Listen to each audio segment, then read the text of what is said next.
10వ వచనం ఒకసారి చూసుకుందాం. ఆది కాండము 8వ అధ్యాయం 10-11 వచనాలు. అతడు మరి 7 దినములు తాలి మరలా ఆ నల్ల పావురము ఓడలో నుండి వెలుపలికి విడిచెను. సాయంకాలమున అది అతని యొద్దకు వచ్చినప్పుడు త్రుంచబడిన ఒలువ చెట్టు ఆకు దాని నోట నుండెను గనక నీళ్లు భూమి మీద నుండి తగ్గిపోయెనని నోహావునకు తెలిసెను. ఆమె శబ్దం గట్టిగా దేవునికి స్తోత్రం. కరెక్ట్గా అరగంటలో ముగించుకుందాం. శ్రద్ధ కలిగి బైబిల్ మీద పెట్టుకొని తలకాయలు పైకెత్తి నా వైపు వినండి. ఇక్కడ ఒక సమాచారము తీసుకురావడానికి కొరకు నోవాహు ఓడలో నుంచి ఒక నల్లని పావురాన్ని భూమి మీదకి పంపించాడు. ఈరోజు నీతో మాట్లాడే మాట ఏంటంటే పావురము. పావురము అంటే ఏంటి, దాని స్వభావం ఏంటి, అది చేయవలసిన పనులేంటి, పావురము దేనికి సాదృశ్యము, పావురముగా మనం ఎందుకు ఉండాలి అనే దాని గురించి క్లుప్తముగా కొన్ని విషయాలు మీతో మాట్లాడతా. అయితే నోహావు సబ్జెక్టు మన అందరికీ తెలుసు కనుక దాని గురించి మీకు పెద్దగా పరిచయం చేయవలసిన అవసరం లేదు. అయితే ఇక్కడ ఒక మాట అంటాడు, పావురము అంటాడు. బైబిల్ గ్రంథములో పావురము అనే మాట పరిశుద్ధాత్మకు సాదృశ్యమై ఉంది. మీరు గమనించాలి. మళ్ళీ మిమ్మల్ని అడిగినప్పుడు మీరు నాకు చెప్పాలి, పావురం దేనికి సాదృశ్యము? పరిశుద్ధాత్మకు సాదృశ్యం. పావురము ఏ కలర్ ఉంటుంది? తెల్లగా ఉంటుంది, నల్లగా కూడా ఉంటుంది. పావురము కలరు 2 రకాలు. కానీ పావురము యొక్క స్వభావం వచ్చే వరకు ఒక 7 రకాలైన స్వభావాలు ఉంటాయి. ఆ 7 రకాల స్వభావాలు మీకు త్వరగా చెప్పి నేను ముందుకెళ్తా. యేసు ప్రభువు లూకా సువార్త 3వ అధ్యాయం 21వ వచనములో అనేకులు, నాదికు చూడాలన్నా బైబిల్ తీయొద్దు, మీకు అర్థం కావడం చెప్తున్నా. 3:21లో యేసు ప్రభు అనేకులు బాప్తీసము తీసుకున్న తర్వాత, యేసు ప్రభు కూడా బాప్తీసము తీసుకొని ఒడ్డుకు వచ్చిన తర్వాత యేసు ప్రభు మీదికి పరిశుద్ధాత్మ దేవుడు పావురము వలె దిగి వచ్చెను అని రాయబడి ఉంది. ఏ ఆకారంలో వస్తాడు పరిశుద్ధాత్మ దేవుడు? పావురము వలె. గుర్తుపెట్టుకోండి, ఎవరికైనా సరే ఒక పావురము అనే మాట వచ్చింది అంటే అది పరిశుద్ధాత్మ దేవుడే. నీ దర్శనంలో కానీ నీ కలలో కానీ నువ్వు పడుకుంటున్నప్పుడు ఆత్మానుసారమైన ఒక అభిషేకము కావాలని కోరుకుంటున్నప్పుడు పావుర రూపములో ఏదైనా నీ దగ్గరికి వచ్చిందంటే పరిశుద్ధాత్మ దేవుడు నిన్ను దర్శిస్తున్నాడు అని లెక్క. ఆమెన్ చెప్పుదాం.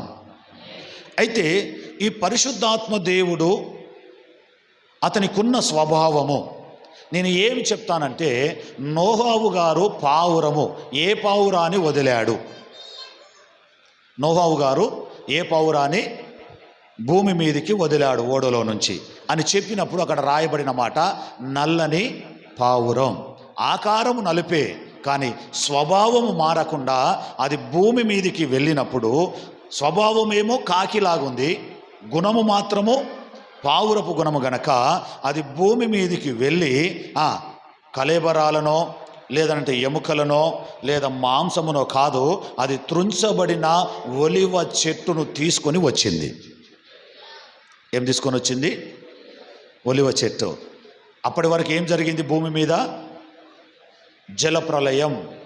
మనుషులందరూ చనిపోయారు, నీళ్లు ఇనికిపోయినాయి, భూమి తేలబడ్డది, చనిపోయిన మనుషులందరూ భూమి మీద తెప్పల్లాగా పడిపోయారు. తీసుకురావాల్సింది ఏంటిది? కనబడుతున్న శవాల మీద నుంచి ఏదైనా మాంసమో దాని కళేబరాలో కుళ్ళిపోయిందో ఇది పట్టుకొని రావాలి. కానీ ఇది ఏం చూసింది తెలుసా? మనుషులందరినీ పక్కకు పెట్టింది, కొట్టుకుపోయిన వాటిని అన్నిటిని పక్కకు పెట్టింది. బంగారము, ఎండి, వస్త్రాలు అన్నీ ఉన్నాయి కదా, మనుషులు అన్నప్పుడు అన్నీ ఉంటాయి కదా, అన్నిటినీ పక్కకు పెట్టింది. కేవలము ఒలివ చెట్లు కూడా పోయాయి. ఖర్జూరపు చెట్లున్నాయి, మామిడి చెట్లున్నాయి, జామ చెట్లున్నాయి, ముండ్ల చెట్లున్నాయి, తుప్ప చెట్లున్నాయి. వీటి ఏటిని తీసుకురాక ఆ పావురం వెళ్ళి ఒలివ చెట్టును మాత్రమే తీసుకొని వచ్చి నోహావుకు అప్పచెప్పింది. కనబడలేదా? వేరేటి కనబడ్డాయి. కానీ దాని స్వభావం ఏంటి? నూనె. ఒలివ చెట్టు దేనికి సాదృశ్యము? అభిషేకానికి సాదృశ్యము. పోయబడిన పరిమళ తైలం. సమూయేలు దావీదును అభిషేకించాడు. దేనితో అభిషేకించాడు? ఒలివ నూనెతో అభిషేకించాడు. ఈ ఒలివ నూనె ప్రదీపములను వెలిగించడానికి. కొంచెం హిస్టరీ చెప్పి వాక్యంలోనికి వెళ్తా. ధర్మశాస్త్ర ప్రకారము ఆ యొక్క అతి పరిశుద్ధమైన స్థలములో దీపము వెలిగించాలి అని అంటే కేవలము ఈ ఒలివ నూనెతోనే దీపమును వెలిగించేవారు. కొత్త నిబంధనకు వచ్చే వరకు ఆ యొక్క ఒలివ చెట్టును అభిషేకించబడే తైలముకు మార్చబడది. ఈ నవీన స్వభావం, నవీనమైన ఈ యుగానికి వచ్చే వరకు ఈ ఒలివ నూనెను పక్కకు పెట్టి కొబ్బరి నూనెను తీసుకొని వచ్చేసి ఆ నూనె వేసి ప్రార్థన చేసిన వెంటనే మనుషుల స్వస్థతకు మార్చబడ్డది. ఒకప్పుడు అది దేవుని సన్నిధిలో ప్రత్యేకంగా వెలిగించడానికి, రెండవ తరములో అభిషేకించడానికి, మూడవ తరములో స్వస్థత నీయడానికి ఈ నూనె ఉపయోగపడ్డది. రైట్. ఈ పావురం వెళ్ళి దేనిని తీసుకొని వచ్చింది? ఒలివ ఆకు కదా. ఇప్పుడు మన వాక్యానుసారంగా ఇప్పుడు ఏం తీసుకొని వచ్చింది? ఈ పావురము వెళ్ళి అంటే ఈ పరిశుద్ధాత్మ వెళ్ళి దేనిని తీసుకొని వచ్చింది? అభిషేకాన్ని తీసుకొని వచ్చింది. అర్థమైంది కదా మీ అందరికీ? పావురము వెళ్ళి అన్నిటిని తేలే, కేవలం పావురం వెళ్ళి ఒలివ కొమ్మనే తీసుకొని వచ్చింది. అంటే ఈ పరిశుద్ధాత్ముడు వెళ్ళి అభిషేకాన్ని తీసుకొని వచ్చాడు. ఇప్పుడు రెండు ఒకే జాలు ఉన్నాయి, పరిశుద్ధాత్ముడు, అభిషేకం. రెండు కదా. దాని మూతిలో ఉంది కదా. పావురం పట్టుకొని వచ్చిందంటే ముక్కు కాగానే ఉంది కదా. రైట్. ఎవరి దగ్గరికి వచ్చింది ఇప్పుడు ఇది? నోహావు అని అంటే తండ్రి అయిన దేవుడు. ఇప్పుడు మూడు చెప్పుకుందాం. తండ్రి అయిన దేవుడు, పరిశుద్ధాత్ముడు, కుమారుడైన యేసు ప్రభు. అభిషేకము, ఆత్మ, దేవుని యొక్క అగ్ని. ఈ మూడు కలిసి ఇప్పుడు ఏం చేస్తున్నాయి అంటే ఒక నూతనమైన సృష్టిని తయారు చేయబోతున్నాయి. పాపము లేని, దరిద్రము లేని, రోషము లేని, అవివేకమైన ప్రతిది కొట్టివేయబడిన తర్వాత ఇప్పుడు ఏది? నోహావు, పావురము, ఒలివ చెట్టు. ఈ మూడు కలిపి ప్రచండమైన ప్రభు కొరకు సిద్ధపడే ఒక పరిమళ సువాసన కలిగిన వధువు సంఘాన్ని సిద్ధపరచబోతుంది. ఆ వధువు సంఘమే నీవు, నేనై ఉన్నాను. చెబుదామా గట్టిగా? దేవునికి స్తోత్రం. చెబుదామా? దేవునికి స్తోత్రం. ఈ పావురము స్వభావాన్ని మరవక, ఆకారం ఏ విధంగా ఉన్నా ఈ స్వభావం మారక ఏ విధంగా అయితే జీవిస్తుందో మానవ జీవితంలో క్రైస్తవులు కూడా అదే విధముగా జీవించాలనేది దేవుని ఉద్దేశం. ఇప్పుడు పావురం గురించి మాట్లాడుకొని వాక్యంలోనికి వెళ్ళిపోదాం. కలర్ ఏంటి? నలుపు. నలుపు అని అంటే లోకం. నలుపు అంటే లోకం. కానీ గుణము పావురము, ఆకారము పావురం. కలర్ ఒక్కటే తేడా. దాని గుణం అదే, దాని ప్రభావం అదే, దాని స్వభావం అదే, దాని రూపం అదే, అన్నీ అదే. ఒక మారింది ఏందయ్యా ఈ లోకంలోనంటే కలర్ మారింది. తెల్ల పావురం పోవాల్సింది నల్ల పావురం వెళ్ళింది. నేను ఏమంటా, నీవు ఒకప్పుడు నల్ల పావురమే, నల్లగానే ఉన్నావు, నల్లటి మనిషివే, పాపపు మనిషివే. కానీ ఇప్పుడు ఏ మారిందయ్యానంటే మనిషి మారలే, గుణము మారలే, విధానము మారలే, కానీ జీవించే విధానం మారిపోయింది. ఆ జీవించే విధానం ఏమై ఉండాలి అని అంటే, దేవుడు ఎందుకొరకైతే నిన్ను ఏర్పరచుకున్నాడో, దేవుడు ఎందుకొరకైతే నిన్ను నిలబెట్టుకున్నాడో ఆ యొక్క స్వాభావికమైన అభిషేకాన్ని పొందుకోవడానికి పావురము వలెను నిత్యము పరిశుద్ధాత్మ శక్తిని పొందుకున్నవాడు నివసించాలి. వేరేది లేదు. కేవలము నీ కలర్ ఒకటే మారింది, మిగతాదంతా ఆత్మలో సేమ్ టు సేమ్ జీవిస్తుంది. ఎక్కడయ్యానంటే భూమి మీద. ఇది ఒక్కటే మారింది, మిగతాదంతా ఆయన పోలిక. చెప్దాం, ఆయన స్వరూపము, ఆయన పోలిక, ఆయన ఆత్మ ద్వారా ఆయన ఇచ్చినదే, అంతా ఆయనదే. ఏం మారింది? ఏమైనా మారిందా? యేసు ప్రభు ఈ లోకములోనికి రాకమునుపు ఆదాము కాలంలో దేవుడు మానవుని ఏ రూపంలో చేశాడు? అయ్యా, ఆది కాండము 1వ అధ్యాయం. ఇది మన సబ్జెక్టు కాదు, కానీ ఆది కాండం 1వ అధ్యాయం 26వ వచనం దొరకలేదా? మంచిగా స్పష్టంగా, దేవుడు మన స్వరూపమందు మన నరులను, చాలు, మన పోలిక. కొంచెం డీప్గా చెప్తాను ఈరోజు వాక్యాన్ని. మన పోలిక అన్నాడు. మన అంటే ఎంతమంది? నేను అంటే ఒక్కడిని. మన అంటే త్రిత్వం, ముగ్గురు. మన బైబిల్ ప్రకారం ముగ్గురు: తండ్రి, కుమార, పరిశుద్ధాత్మ. రైట్. ఇప్పుడు నోవాహు కాలంకి వచ్చే వరకు ఎవరు ఉన్నారు అక్కడ? నోవాహు ఉన్నాడు, పావురం ఉంది, ఒలివ చెట్టు ఉంది. రైట్. నోవాహు వేరు, పావురము వేరు, కానీ ఒలివ చెట్టు వేరు. కానీ సమస్తము క్లీన్ అయిపోయిన తర్వాత, కడగబడిన తర్వాత, శుద్ధీకరించబడిన తర్వాత, నీళ్లు వెడలిపోయిన తర్వాత, పాపం వెడలిపోయిన తర్వాత ఈ 3 మరల ఒకే జాగలోకి వచ్చినాయి. నోవాహు, పావురము, ఒలివ చెట్టు 3 మరల ఎక్కడికి వచ్చినాయి అంటే ఓడలోనికే వచ్చినాయి. మీకు అర్థం కావడానికి, నోవాహు అంటే మనుషుడు. ఓకేనా? రైట్. పరిశుద్ధాత్మ దేవుడు అంటే నీలో ఉన్న ఆత్మ. ఒలివ చెట్టు అని అంటే నువ్వు ప్రార్థన చేయడం వలన దేవుడు నీ మీద కుమ్మరించబడే ఆశీర్వాదాలు. చాలా చిన్నగా చెప్పారు, ఇంకా జర గట్టిగా చెప్పవచ్చు, ఇంకా జర గట్టిగా చెప్పవచ్చు. 2 చేతులు పైకెత్తి మంచిగా చెప్పవచ్చు. దేవుడు మిమ్మల్ని ఆశీర్వదించును గాక. హల్లెలూయా. నేను దేవుని కృపను బట్టి దేవుని వాక్యం అందించడానికి అటు ఇటు వెళ్తున్నప్పుడు కొంతమంది యవన బిడ్డలు కావచ్చు, కొంతమంది వాక్యం చెప్పేటప్పుడు వాక్యం అయిపోయిన తర్వాత అందరు వింటున్నారా?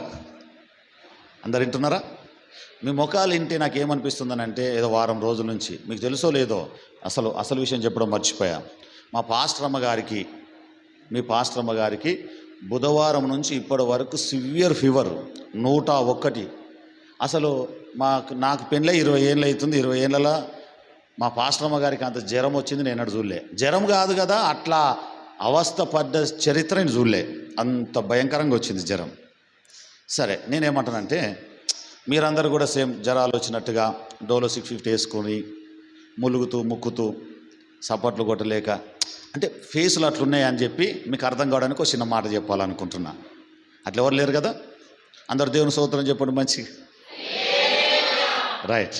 నేను ప్రార్థన అయిపోయిన తర్వాత కొంతమంది యవనస్తులు, కొంతమంది పెద్దవాళ్ళు కూడా వాక్యం అయిపోయిన తర్వాత నా దగ్గరికి వచ్చి ఇట్లా వచ్చి చెవికాడికి వచ్చి, అయ్యగారు ఏమన్నా నా గురించి మా వాళ్ళు ఏమన్నా చెప్పిరా నీకు? అర్థమైందా మీకు? కాలేదా? అయ్యగారు మా గురించి ఏమైనా మా సంఘస్థులు నీకేమైనా చెప్పారా? ఎవరేం చెప్పలేదు. ఏమో అయ్యగారు, మీరు వాక్యము చెప్తుంటే మా వాళ్ళు ఏదో చెప్పినట్టు, మీరు దాని గురించి నాకు చెప్పినట్టు, నన్ను ఏదో గడపరతో గెలికినట్టు, ఏదో నన్నే మళ్ళీ నీ సూప్ అంతా నా దిక్కు ఉంది అయ్యగారు. మరి నీ సూప్ యథార్థంగా నిజంగా చెప్పాయి గారు, యథార్థంగా అయ్యా నాకు ఎవ్వరు చెప్పలేదు. లేదు అయ్యగారు, ఇంత కరెక్ట్గా ఎట్లా చెప్తావు? నేను అన్నా, పిచ్చోడా, నువ్వు చేస్తున్న సంగతి చెప్పింది కాబట్టి దేవుడు ఏడికెంచి పంపించిండు. దొమ్మాట నుంచి సిద్దిపేట నుంచి ఏటూరు నాగారానికి తీసుకొని వచ్చిండు. ఎందుకు? నేను గడపారతను గుచ్చి సాఫ్ చేసి శుద్ధీకరించమని. నిజమంట, యథార్థంగా చెప్తున్న సేవకుడిగా నీ గురించి నాకు ఎవరు చెప్పలే. నా దేవుడు మాట్లాడమన్నాడు, ఈ మాట నీతో మాట్లాడిన. అయితే అయ్యగారు, ఇది ఖచ్చితంగా దేవుడు నా కొరకే మాట్లాడడానికి ఈ మాట చెప్పింది కనుక ఇక నుంచి నా జీవితంలో అటువంటి పాపము కానీ అటువంటి ఆలోచన కానీ ఇక నా జీవితంలో దేవుని ఎదుట సేవకుడిగా నీ ఎదుట నేను మాట ఇస్తున్నాను అని చెప్పారు. హల్లెలూయా. నాకు ఈ మాట చెప్పినప్పుడు దేవునికి స్తోత్రం కావచ్చు అనుకున్నా. సరే దేవుడు కానీ నిన్న రాత్రి నాకు ఒక తమ్ముడు కలిసి చాలాసేపు దగ్గర 1 గంట దాకా మాట్లాడితే వాడు చెప్తున్న ప్రతి మాట నా చెవులో పడ్డప్పుడు అనిపిస్తుంది, మన సంఘములు కూడా చాలామందికి అది అర్థమవుతుందేమో అనిపిస్తుంది. వాళ్ళు అనుకుంటున్నారట అయ్యగారికి ఎవరో చెప్పి ఇది మా గురించి వాక్యం చెప్పి యథార్థంగా చెప్తున్నా. బలిపీఠం కాడ నిలబడి మీ గురించి నాకు ఏమీ తెలియదు, పుసుకున్న మీరు తెలుసు అనుకొని ఏదో అయ్యగారికి తెలిసింది అనుకుని వాక్యం చెప్పిన అనుకుని మీ అంతలో మీరు ఓపెన్ అయిపోయి బయట పడకుర్రి. మీరు తినేది తాగేది తిరిగేది నాకేం తెలియదు. దేవుడు మాట్లాడమన్నాడు, ఇది యథార్థంగా మీకు తెలుసో లేదో. అన్నకు చెప్తే బహిర్గతం చేస్తాడు, అది అంగట్ల శాలోడు బట్టలు అమ్మినట్టు ఉంటుంది అన్న సంగతి చెప్పి నాకు ఎవరు చెప్పలే, నాకు ఏమి తెలియదు ఆ విషయం. నిజమా అన్న అంటాడు, నిజమురా నిజమా అన్న, నా మీద ఒట్టు పెట్టు, నీ మీద ఒట్టేందా, నాకు ఎవ్వరు మరి చెప్పండి అంత గట్టిగా ఎట్లా. నేనేం చెప్పలేదురా నాయన, వాక్యములో చెప్పిన, అది నీకొచ్చిందన్న సంగతి నాకు తెలియదు. అది నీ దగ్గర దాకా వచ్చి నిన్ను గట్టిగా చెవులు నోరు మూసిందన్న సంగతి నాకు తెలియదు. ఇది యథార్థము బలిపీఠం కాడుండి చెప్తున్నా. మీ గురించి నాకు ఎవ్వరు ఏం చెప్పలే. నేను ఏదైనా వాక్యానుసారంగా మాట్లాడినప్పుడు అది మీ హృదయానికి తాకిందనంటే మీరు నమ్మండి, అది ఆత్మ మిమ్మల్ని ప్రేరేపించి బలముగా మీరు మారునట్లుగా ఒక అవకాశము మీకు ఇచ్చిందని గుర్తెరగాలి. చెప్పండి గట్టిగా. ఏది ఎవరికి చెప్పరు. ఒకవేళ అది వచ్చింది అనుకో, మీ పేరే నా పేరు ఎవరి పేరు ఒకరి పేరు.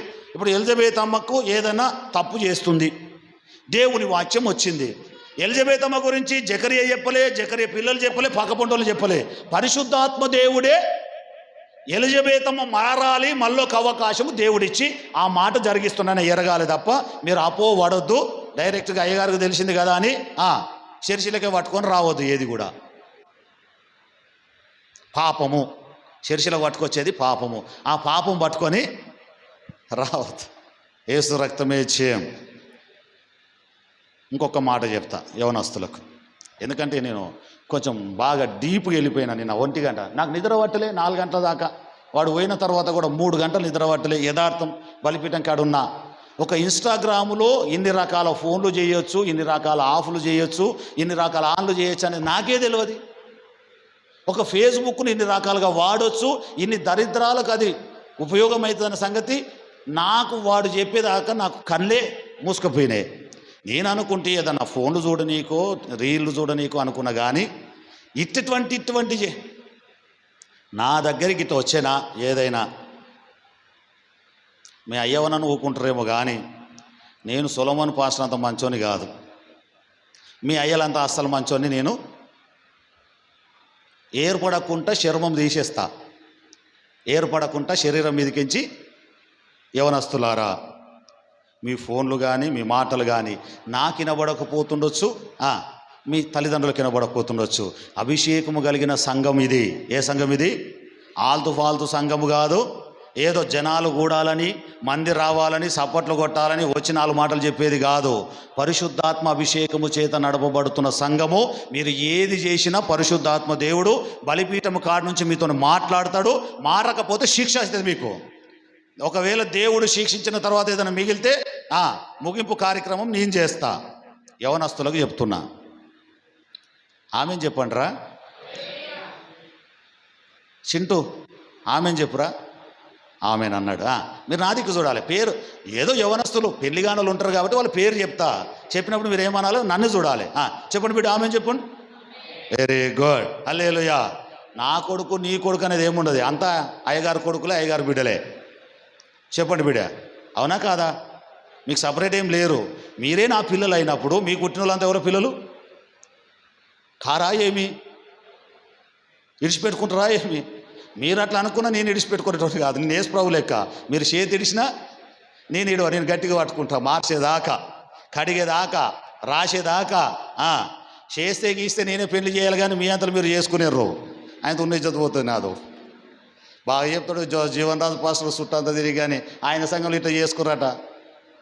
నా బలంగా మీకు ప్రపంచం మొత్తం తిరిగి ఒకవేళ మీ అయ్య ఒక కట్నం లేకపోతే నా సిద్దిపేట ఇల్లమ్మాయని మీకు చేస్తా. కానీ ఫోన్లు కొనిస్తారు, ఇంకా వీళ్ళు పెద్ద పెద్ద ఫోన్లు. సరే కొంటారు, మంచిదే, కూరగాయలు ఎదగాలి మంచిదే, కానీ ఆ ఫోన్లలో ఈ గ్రాము ఆ గ్రాము వేసి అయ్యగారు చూస్తాడని అనుకుంటే నేను చూస్తా, నాకు తెలుస్తుంది. ఏసునామలో కళ్ళు కోసేస్తా, చెవులు నోరు ముక్కు ఏది పని చేయకుండా చేస్తా. అటువంటిలో తెచ్చి చేస్తాం మీకు కూడా. ఆమెను చెప్పండి. ఇప్పుడు పెద్దల దగ్గరికి వస్తా. వీళ్ళు అయిపోయింది, ఇక ఎక్కువ తక్కువ చెప్తే వీళ్ళు బాగుపడతారు. మీరు గంతే. ఆ భయంలో ఉండాలి. అయ్యగారు చూస్తుండనే భయం. నేను అన్నను, అయ్యగారును కాదు, అయ్యను. ఎవరిని? నేను మంచోని కాదని మీరు గుర్తుపెట్టుకోండి. మా అయ్యగారు మంచోడు కాదు. ఆ సంఘంలో జరుగుతుంది, ఇంట్లో జరుగుతుంది, అది నడవదు. నై చెల్తా ఇస్మే కాట్ దాలుంగా క్యా కరుంగా మెడకాయ నాకు ఏముండదు. నేను కట్టుకొని అటువంటి శనివారం వచ్చింది, ఆదివారం వచ్చిందంటే మేకను కోసుడే, శుక్రవారం కూడా మేకను కోసుడే, కాలేజీ తీసుడే. అయ్యగారు నైచి వెళ్తా, నువ్వు పక్కకు అంట. ఎందుకంటే నా పిల్లలు అనుకుంటే నేను గట్టినే చేస్తా. అంతేనే కాదా? చెప్పండి గట్టిగా. దేవుడు మిమ్మల్ని దీవించును గాక యవన బిడ్డలారా. ఎందుకనంటే తెలంగాణ రాష్ట్రానికి చిన్న చిన్న కాదు నాకు ఇచ్చింది పదవి. పెద్దగా చెప్తావేమో ఎంత చూసుకోవాలి అనుకో, ఆయన చదువుతుంది. నాది చేయొద్దు సుమా, మీరు చేయరని నేను నమ్ముతున్నా. నా పిల్లలు గనక, నా పిల్లలు ఎట్టు మీరు అట్లా మార్పు చెందుదురు. ఏదైనా ఉండది, ఉందా? ఉండది అనురేమరా, ఉండదన్నా అని ఉండది. ఏ కోశాన ఒకవేళ ఎంట్రక మందం సందు ఉన్నా దాన్ని మూసేయాలి తొందరగా. ఈ వారంతో కాలేదార్థం. ఎంట్రక పట్టే సందున్నా ఈ వారంతో మూసేయాలి. మళ్ళొకసారి వినబడదు ఇక అంతే. మళ్ళీ ఇంకా ఎక్కువ చెప్పదలుచుకోలే. ఆమె చెప్పండి గట్టిగా. పెద్దలారా, సంఘ పెద్దలారా, యవనస్తులారా, మీరంతా మార్పు చెందిన బిడ్డలారా, 30 ఏళ్ళ విశ్వాసులారా, మీకు కూడా దేవుని వాక్యం ఏదైనా కలిగితే మార్పు చెందాలి తప్ప మనసుకు తీసుకొని మూతి ముడుచుకొని కూసుంటే ఊకునే రకం కాదు. నేను కూడా అట్లా కూడా ఊకోను. మీరు రాకపోతే అయ్యగారు గిట్ట చెప్పిన వాట మనసు బాధ. రాకపోయినా ఇంటికాడికి వచ్చి తోలుకొచ్చి మళ్ళా చెప్తా. ఏం చెప్తా? మళ్ళా చెప్తా. మళ్ళా రాకపోతే మళ్ళా చెప్తా. ఎన్నిసార్లు రాకపోయినా సార్ ఇంటికాడికి వస్తా, తోలుకొస్తా. నాకేం సిగ్గు లేదు. నువ్వు అనుకుంటున్నా కానీ నీ దగ్గరికి వస్తా, తోలుకొని వస్తా. మొత్తంలో మాత్రం ఏం చేస్తానంటే ఇప్పుడు వాక్యంలోనికి వస్తున్నా. నోహావును, పావురమును, ఒలివ చెట్టులను మిమ్మల్ని వేసి యేసయ్య రాజ్యంలో నిలబెడతా. గంతే. యేసు రక్తమే జయం. చెప్పండి గట్టిగా దేవుని స్తోత్రం. హల్లెలూయా. పావురము స్వభావము మారలే, గుణము మారలే, విధానము మారలే. లోకములో అన్ని కనబడుతున్నాయి. దాన్ని తీసుకురావాల్సిందే తీసుకొచ్చింది, ముట్టాల్సిందే ముట్టింది. ఏది చేయవల్లో గదే చేసింది. దేవుని బిడ్డలుగా, విశ్వాసులుగా, బాప్తీసం తీసుకున్న వారిగా, ప్రభు సంస్కారము తీసుకుంటున్న వారిగా, అభిషేకం పొందిన వారుగా, ఈ లోకములో నీకు ఏది కనబడినా అదంతా దేవునికి అసహ్యమైనది. దానిని ముట్టొద్దు. ఈ లోకములో ఉన్న నీవు కేవలం అభిషేకం అనబడిన ఒలివ చెట్టును మాత్రమే ముట్టాలి. కానీ కనబడుతున్న కళేబరాలను ముట్టినవా నీవు కూడా పావురము వలె, లేదంటే కాకి వలె ఓడల నుంచి బయటకు వెళ్ళిపోతావు. పోయిందా లేదా? పోయిందా లేదా? ఫస్ట్ కాకిని పంపిండా లేదా? కళేబరాలను చూసి ఏం చేసింది? అది పోయిందా లేదా? కాకిలాగా ఇది కూడా నల్లగానే ఉంది, అది నల్లగానే ఉంది. కానీ గుణము చేంజ్ ఉంది, మార్పు ఉంది గుణంలా. క్రైస్తవుని గుణం మార్పు ఉండాలి. విశ్వాసి గుణములో మార్పు ఉండాలి. ఆ గుణం ఉండకూడదు. కనబడినంత నాదే, కనబడిన దాని మీద అవాలుతా, కనబడినదంతా తింటా. తినేదానికి కాదు, అది పాపం. ముట్టకూడదని దేవుడు చెప్పాడు. అది మనకు వద్దు అన్నాడు. వద్దు అని అంటే నీ గుణము పరిశుద్ధాత్మ అలంకరించుకున్న గుణమై ఉండాలి. కానీ కళేబరాల మీద వాలే రాబందు గుణముగా ఉండొద్దు. అటువంటి ఆలోచన ఒకవేళ ఉంటే యేసయ్య నామములో నువ్వు కడగబడుదువుగాక. చెప్పు గట్టిగా దేవునికి స్తోత్రం. పావురం యొక్క మొదటి స్వభావం చెప్తా, త్వరగా ముగించేస్తా. ఆయాసం ఏం లేదు కదా, ఇబ్బంది ఏం లేదు కదా. పావురం యొక్క మొదటి స్వభావము, పావురానికి చేదు అనేది ఉండదు. చేదు గుడ్డ ఉంటుందా? ఉండదు. పావురానికి ఉంటుందా? చేదు ఉండదు. అది కలంకము లేని జంతువు, పక్షి. ఋతు గ్రంథం ఒక్కసారి తీయండి, మీకు అర్థం కావడానికి చెప్తా. ఋతు గ్రంథం 1వ అధ్యాయం 20వ వచనం. త్వరగా 3, 4, 7 స్వభావాలు ఉన్నాయి. కానీ 7 చెప్పా, 2, 3 చెప్పి ముగించేస్తా. ఆమె సర్వశక్తుడు నాకు చాలా దుఃఖము కలగజేసెను గనుక ఇప్పటి నుంచి నన్ను నయోమి అనక మారా అనుడి. మారా అంటే అర్థం ఏంటి? చేదు. సర్వశక్తుడు ఏం చేశాడట ఆమెకు? సర్వశక్తుడు ఏం చేశాడట? దుఃఖము. ఎందుకు వచ్చింది దుఃఖము? నయోమికి దుఃఖం ఎందుకు వచ్చింది? ఎందుకు ఈ బాధ కలిగింది? ఎక్కడుండాల్సిన వ్యక్తి ఎక్కడికి వెళ్ళింది? పావురములాగా యెరూషలేములో ఉండాల్సిన వ్యక్తి ఎక్కడికి వెళ్ళింది? ఎక్కడి నుంచి ఎక్కడికి ప్రయాణం అవుతుంది? యెరూషలేము నుంచి మోయాబుకా?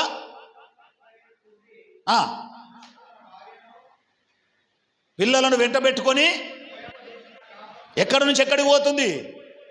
బెత్లెహేము నుంచి మోయాబుకు పోతుంది. దుఃఖం కలగదా? ఎక్కడుండాలి ఈమె?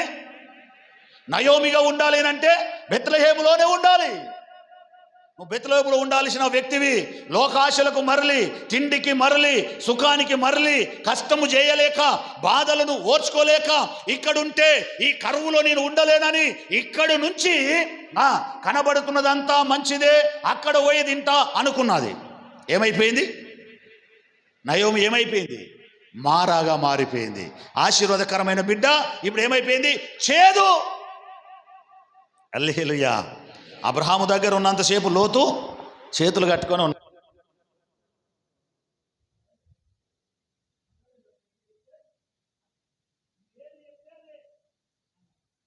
ఎప్పుడైతే ఆస్తులు పెరిగినాయో, అంతస్తులు పెరిగిపోయినాయో, ధనం వచ్చేసిందో, అన్నీ వచ్చేసినాయో, ఇప్పుడు ఏమంటుంది తెలుసా? నీ నుంచి నాకు వేరైపోవాలని ఉంది, ఎగిరిపోవాలనుంది, ఉండొద్దు ఇక నీ దగ్గర, నాకు వద్దు, ఇక్కడ నేను దూరం వెళ్ళిపోతా. అబ్రహాం అంటున్నాడు, వద్దురా నాయన, లేదు లేదు, నీ పనులకు నా పనులకు ఇబ్బందులు జరుగుతున్నాయి, కుదరది. ఎట్లా అంటావు మరి? ఇప్పుడు నేను పోతా. మరి ఎటు పోతావు? కొండెక్కిండు, ఇట్లా చూస్తుండట, ఎదురుగా అంత ఏం కనబడుతుందట? పచ్చగా కనబడుతుంది. పచ్చగా కనబడుతున్న చోటికి వెళ్ళాలనుకుంటున్నాడు. ఆ పచ్చగా కనబడే చోటల్లా అది అపవిత్రమైపోయింది. అది ఒకప్పుడు, రాబోయే కాలంలో అది ఏమైపోతుంది? అగ్ని గంధకముల చేత కాల్చబడుతుందనే సంగతి లోతు ఎరగక ఇప్పుడు చూపుకు పచ్చగా కనబడుతుందని అటువైపు వెళ్ళాలనుకున్నాడు. అబ్రహాము ఎంత చెప్పినా వినలే. పరిశుద్ధుడిగా ఉన్నవాడు మారాగా మారిపోవడానికి ఇష్టపడ్డాడు, వెళ్ళిపోయాడు. ఆస్తులున్నాయి, అంతస్తులున్నాయి, చెరపట్టబడ్డాడు, తీసుకొని వచ్చాడు, అన్నీ చేశాడు. ఇంటలేడు లోతు. విన్నాడా? వినలే. చూడండి, మీరు ఒకసారి గమనించండి. దేవుడు సొదొమ గొమొర్రా పట్టణాన్ని నాశనం చేయడానికి ఎవరి దగ్గరికి వచ్చాడు? అబ్రహాం దగ్గరికే వచ్చాడు. వచ్చాడా లేదా? అబ్రహాం దగ్గరికి వచ్చి తిని చేసి అబ్రహాంను ఆశీర్వదించి మేము సొదొమ గొమొర్రా పట్టణానికి పోతున్నాం అని. ఎందుకు? దాన్ని నాశనం చేయాలనుకుంటున్నాం. అప్పుడు అంటున్నాడు అబ్రహాము, అయ్యా, ఒక 50 మంది ఉంటే, 40 మంది ఉంటే, 30 ఉంటే, 20 ఉంటే, 10 మంది ఉంటే అన్నాడా లేదా? హల్లెలూయా. ఎందుకు చెప్తున్నా చెప్పన్నా?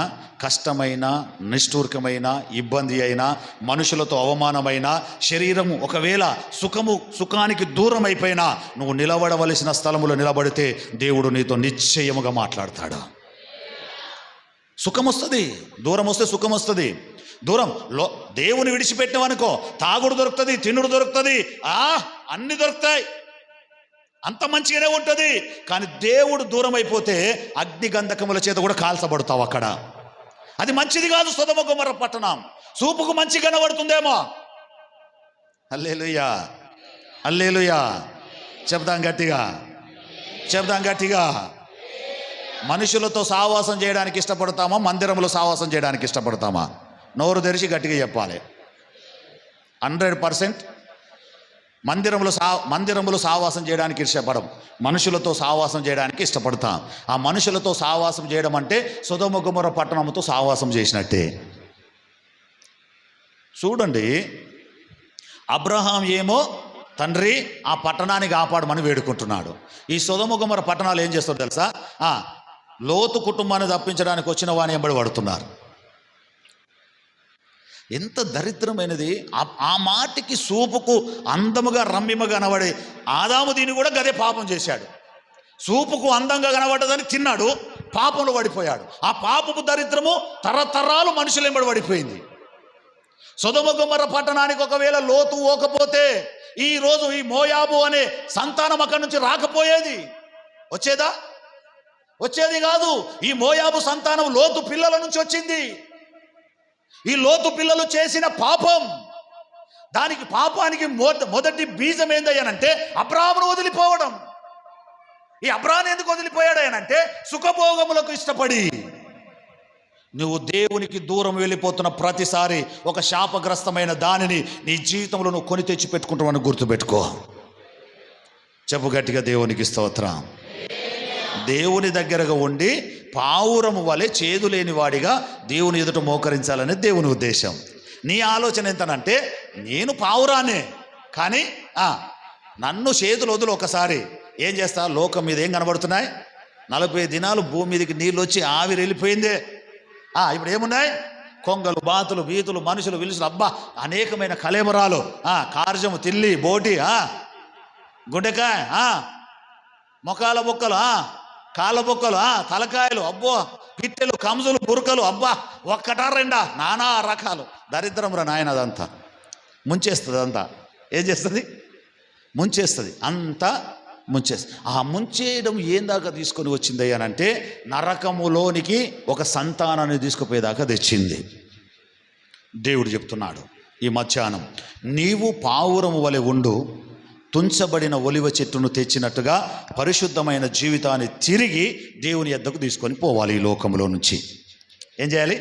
దేవుడు వదిలిపెట్టాడండి పరలోకములో నుంచి. నోవాహు ఓడలో నుంచి పావురమును వదిలిపెట్టినట్టుగా దేవుడు పరలోకము నుంచి నేను వదిలిపెట్టాడు భూమి మీదికి. ఈ భూమి మీదకి వచ్చిన నీవు అడ్డమైన అన్ని తీసుకొని పోయి భుజం మీద వేసుకోవడానికి కాదు. ఈ భూమి మీదకి వచ్చిన నీవు సాక్ష్య జీవితము, పరిశుద్ధ జీవితము, యథార్థ జీవితము, మంచి జీవితం అనే ఒక ఒలివ చెట్టు కలిగిన అభిషేకం కలిగినది తీసుకొని మరలా పరలోక రాజ్యానికి వెళ్ళిపోవాలి. అందుకే అడ్డమైన దీని అడ్డమైన చేసి వచ్చిన సిద్ధాంతాన్ని, వచ్చిన మార్గాన్ని, వచ్చిన పడవను పంపించిన దేవుని మర్చిపోవడానికి కాదు. చాలా మంది ఏమైపోయారంటే లోకములో కనబడుతున్న కలేబరాలకు ఆశపడి పంపించిన నోవాహును మర్చిపోతున్నారు, పంపించిన పడవను మర్చిపోయారు. మర్చిపోయిన వారంతా మారాగా మారిపోయారు. చెప్పండి గట్టిగా, నయోమి మారానా? ఆమె పేరు బెత్లెహేములో ఉన్నప్పుడు నయోమి. నయోమి అంటే అర్థం ఏంటి? మధురం. మధురం ఏమైపోయింది? షేదైపోయింది. దేవుని దగ్గర ఉంటే నువ్వు మధురమే, దేవుని దగ్గర ఉంటే నీకు అభిషేకమే, దేవుని దగ్గర ఉంటే మంచిదే. కలేబరాల గురించి ఆలోచన చేస్తే షేదే. హల్లెలూయా. చెప్పండి గట్టిగా, దేవునికి స్తోత్రం. హల్లెలూయా. పావురం యొక్క మొదటి స్వభావం ఏంటి? చేదైనది లేకుండా జీవించడమే పావురం యొక్క మొదటి. ఇంకో మాట చెప్తా చూడండి, సమూయేలు మొదటి గ్రంథం తీయండి. సమూయేలు మొదటి గ్రంథం 18:9. 18:9. త్వరగా ముగించేస్తా, 2 గంటలకు ముగించుకుందాం. ప్రభు సంస్కారంతో 2 గంటలకు ముగించుకుందాం. నాటి నుండి సౌలు, మీకు తెలుసండి పావురపు యొక్క చూపు ఏం తెలుసండి? నిష్కలంకంగా చూస్తుంది. అది నిష్కలంకమైన చూపు. ఎవరైనా సరే నువ్వు చేతుల ఈయన ఇతులు పట్టుకో, నువ్వు మంచోనివా చెడ్డోనివా, నువ్వు రౌడీవా, రాజకీయ నాయకునివా, మిలిటెంట్వా, ఉగ్రవాదివా, ఏముండదు. ఈయనని చేతులు ఇత్తులు పట్టుకున్నా అది వచ్చి ఏం చేస్తుంది? ఆని ఇత్తులు తినిపోతుంది. అంత నిష్కలంకమైన గుణము, నిష్కలంకమైన చూపు. అయ్యా దానికి అయ్యో వీడు మంచోడు కాదు, ఇటువంటి కపటము, లోపడలో ద్వేషం పెట్టుకొని ఏదో అది ఏముండదు. పావురంకున్న నిష్కలంకమైన చూపు ఎటువంటిది అయ్యానంటే ఎవ్వరు పట్టుకున్నా, పాపాత్ములు పట్టుకున్న తింటుంది, దుర్మార్గులు పట్టుకున్న తింటుంది, దుష్టులు పట్టుకున్న తింటుంది, వచ్చి తింటుంది. నిష్కపటమైనది, కపటము లేనిది, లోపల నిష్కలంకమైన అటువంటిది పావురం. ఆ గుణము కలిగిన వాడు ఎవరు? సౌలు. అటువంటి గుణం కలిగిన వాడు సౌలు. ఇప్పుడు ఏ చూపు చూస్తుంటే దావీదు మీద? విషపు చూపు. ఎందుకు మారింది ఇది? అటువంటి నిష్కలంకమైన వాడిగా ఉండవలసిన, పావురములాగా ఉండవలసిన సౌలు విషపు చూపు దావీదు మీద చూడడానికి కారణం ఏం తెలుసా? ఒక్కటే ఆ విషపు చూపడానికి. దావీదులకు 10,000, సౌలుకు 1000. సౌలుకు 1000 జైలు, సౌలుకు 1000 జైలు, దావీదుకు 10,000 జైలు అన్నారు. జై కొట్టిరట. జై. సౌలుకు ఏమో 1000 సార్లు, దావీదుకేమో 10,000 సార్లు. అన్నా నువ్వు గొప్పోనివన్నా, అన్నా నువ్వు గొప్పోనివన్నా అన్న. అమ్మ నేను రాజును, గింతున్నాడు వీనికి 10,000 సార్లు, నేను రాజును నాకు 1000 సార్లు అని దైవికంగా ఉండాల్సిన వాడు, భక్తి కలిగిన వాడు, దేవుని చేత ఏర్పరచబడిన వాడు, అభిషేకం పొందిన వాడు ఇప్పుడు ఏం చేస్తాడు తెలుసా? వానికి ఎట్లా చేస్తారండి? వాడు ఎంతనండి, వాడు ఎంత పోరాడండి, అట్టిట్ట చూస్తా విని సంగతి దేక్లేంగే. ఏ సూపు వచ్చేసింది? హౌ ఆ విషపు సూపు రావడానికి ఒకటే కారణం, ఇతనిలో నుంచి పరిశుద్ధత వెడలిపోవడం. పరిశుద్ధాత్మ దేవుడు వెడలిపోయాడు సౌలులో నుంచి. ఆనాటి నుండి దావీదు మీద విషపు చూపు చూసి ఎప్పుడు దొరుకుతాడా చంపుదామని చూస్తున్నాడు. నువ్వు దేవుని బిడ్డవేనా? అభిషేకం పొందిన వాడవేనా? బాప్తీసం తీసుకున్న వాడవేనా? మందిరానికి వస్తున్న వాడవేనా? నీ కంటికి విషపు చూప. నీవు శత్రువుగా ఎంచుకున్న వాడిని కూడా క్షమించగలిగినటువంటి మనసు నీకు ఉంటేనే నీ అభిషేకం పనిచేస్తున్నట్టు లెక్క. లేకపోతే నీ అభిషేకము బూడిదే. ఏంది అన్నట్టు? బూడిదే. హల్లెలూయా. సెంటు కొనుక్కొని సెంటు తెలుసు కదా మీ అందరికి. సెంటు కొనుక్కొని ఏం చేయాలి? బాడీకి పెట్టుకోవాలి. ఏం చేయాలి? బాడీకి పెట్టుకోవాలి. కానీ సెంటు కొనుక్కొని ఒక కిలంత బూడిద తీసుకొచ్చి బూడిదలో స్పస్ అని కొట్టినాం అనుకో, వస్తుందా వాసన? సెంటు దేనికి కొట్టాలి? మురిగిపోయే బాడీకి కొట్టాలి, ఎగిరిపోయే ధూళికి కాదు కొట్టాల్సింది. నా భాషలో దేని కొట్టాలి? మురిగిపోయే బాడీకి కొట్టాలి, ఎగిరిపోయే దుమ్ముకు కాదు. ఎగిరిపోయే దుమ్ము కొడితే ఉపయోగం ఉండదు. అది ఎగిరిపోతుంది, ఇది ఎగిరిపోతుంది. ఈ మురిగిపోయే బాడీకి కొడితే ఏమవుతుంది? గుమ గుమ గుమ గుమ వాసన వస్తుంది. హల్లెలూయా. అదే నేను చెప్పేది. నీలో సువాసన వెడలిపోయిందనుకో, నువ్వు మురిగిపోయిన వాడిగా కనబడతావు. నీ చూపు విషపు చూపు, పాపపు చూపు, లోకపు చూపు, అవివేకపు చూపు, అంధకార చూపు, దరిద్రం. పావురముకు లేదు, మరి నీకెందుకు వచ్చింది? ఆయన వారసునివే కదా, పరిశుద్ధాత్మను అందుకున్నవే కదా. పరిశుద్ధాత్మలో షేదు లేదు, కానీ నీలో షేదు వచ్చింది. పరిశుద్ధాత్మలో విషపు చూపు లేదు, కానీ నీలో విషపు చూపు, దరిద్రమైన చూపు, అవివేకమైన చూపు వచ్చింది. ఇవి ఎక్కడి నుంచి వచ్చాయి అని అంటే, నీలో ఉన్నవాడు నీలో నుంచి వెడలిపోయిన తర్వాత ఇవి వచ్చినాయి. హల్లెలూయా. మూడో మాట చెప్పేసి నేను ముగించేస్తా. శ్రేష్టమైన ఆహారాన్ని మాత్రమే తింటుంది. పావురము అడ్డం దొడ్డం తెచ్చి పెడుతుంది, తినది. తింటదా? శ్రేష్టమైన మొలకలు, ఇత్తనాలు, అంతేనా? క్యారెట్ కట్ చేసి ముక్కలు, బీట్రూటు. తిన్నారా ఎప్పుడైనా మీరు? తిన్నారండి? అయ్యగారు డాక్టర్ చెప్పినప్పుడు అప్పుడప్పుడు తిన్నాము యాపిల్స్. కానీ మీరు బీట్రూట్ క్యారెట్ తినాలంటే ఏం చేయాలి? మీకు వాళ్ళు చెప్పాలి. ఏం తింటున్నాము? అడ్డమైన తిని అన్ని బంద్ చేయి.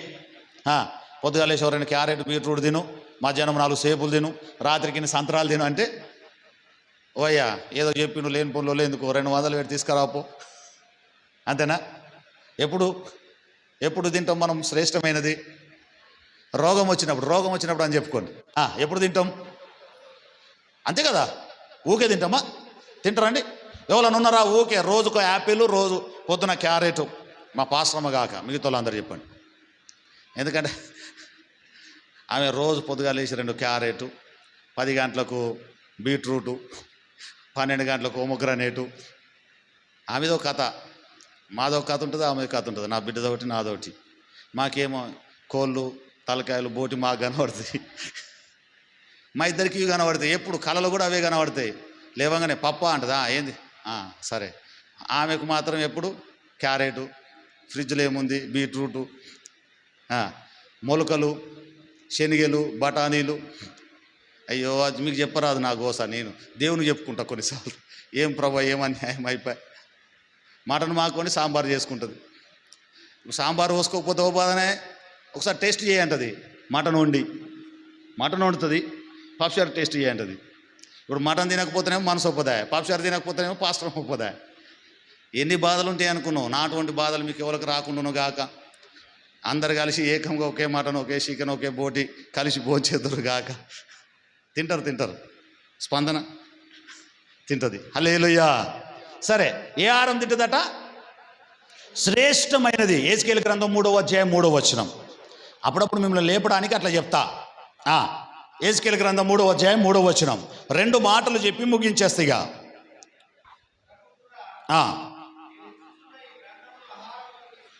నేను ఇచ్చుచున్న ఈ గ్రంథాన్ని ఆహారముగా తీసుకొని దానితో నీ కడుపు నింపుకోమని భక్షించి తిని. చాలు చాలు. ఏమని చెప్పిండట? ఏమన్నాడట? నేనిచ్చే గ్రంథమును ఆహారముగా తీసుకో, అది నోటికి మధురముగా. కింద ఒకటి చేదు అంటాడు. నోటికి మధురముగాను. ఏమైందా? పోయిందా?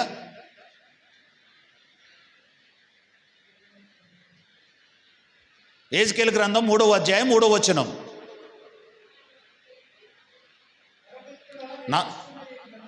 ఈ గ్రంథమును ఆహారముగా తీసుకొని నీ కడుపు నింపుకో, దాన్ని భక్షించి తిని తేనె వలె మధురముగా ఉండెను. ఇలాగు సెలవిచ్చెను, నరపుత్రుడా,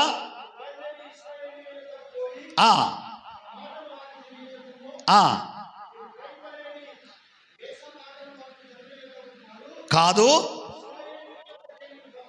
ఇశ్రాయేలీల యొద్దకే నిన్ను పంపుతున్నాను. నోటికి ఎట్లుంటుందట? అది మధురముగా. ఏది తింటే? ఏది తింటే? ఆయన ఇచ్చే గ్రంథం. అంతేనా? ఆయన ఇచ్చే గ్రంథాన్ని తింటే అది నోటికి మధురము. చూడలేని గొప్ప సంగతులను చూపించడానికి, ఇశ్రాయేలు ప్రజల మధ్యలో అద్భుతములు జరిగించడానికి యేసుకేలు ప్రవక్తను దేవుడు అడిగి పంపిస్తుండట. తిన్న తర్వాత ఏ ఆహారం తినాలి? శ్రేష్టమైనది. శ్రేష్టమైన ఆహారము అంటే ఈ భూప్రపంచం మీద క్రైస్తవ జాతికి ఉన్న ఏకైక శ్రేష్ఠ ఆహారము వాక్యమే.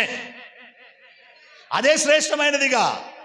బిర్యానీ తిన్నా, ఇంకేది తిన్నా అదంతా ఉత్తదే.